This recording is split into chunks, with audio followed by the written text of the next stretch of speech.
சொந்தம் கொண்ட சுந்தரியே, சாமி கிட்ட சொல்லி வச்சு சேர்ந்ததிந்த செல்ல கிளியே. இந்த பூமியுள்ள காலம் மட்டும் வாழும் இந்த அன்பு கதையே.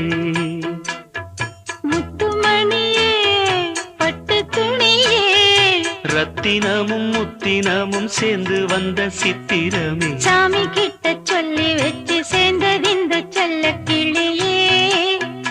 இந்த பூமியுள்ள காலம் மட்டும் வாழும் இந்த அன்பு கதையே.